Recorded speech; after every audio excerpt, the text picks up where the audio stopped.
Morning mga loads, kauwi ko lang pala ng bahay. Ito na ako. Bali nag-ano lang ako, nag shorts pa.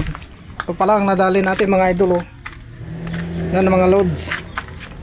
Isang karpa at tilapia mga idol. Yan siya oh. Lagay natin sa baba para makita nyo. Yan. So, malaki ito mga idol oh. Yung fit nya oh.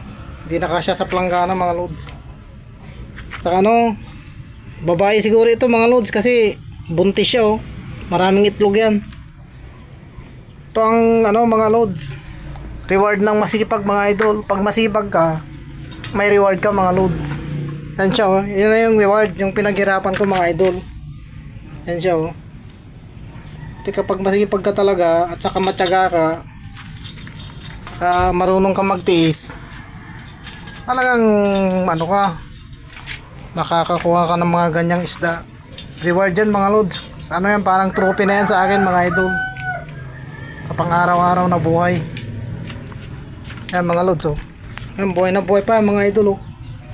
Pumipitik-pitik pa yung asang mga loads. Yan oh. Kita nyo mga loads. Yan tilapia na isa. Ito naman native ito mga idol. Yan oh. Buhay din siya mga loads. Yan siya oh.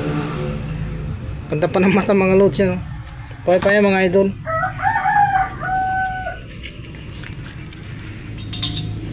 Mga loads, pinakita ko lang para para makita nyo yung yung pagising ko ng umaga, maagang gumigising para mag-prepare may isda. Ng ugali ko mga idol.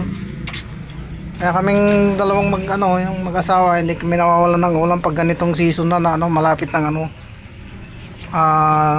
tag-init mga loads. Okay mga loads, hanggang dito na lang ang kasi mag-aayos pa ako at ano ba akong gagawin mga idol. Okay, bye bye, God bless, salute.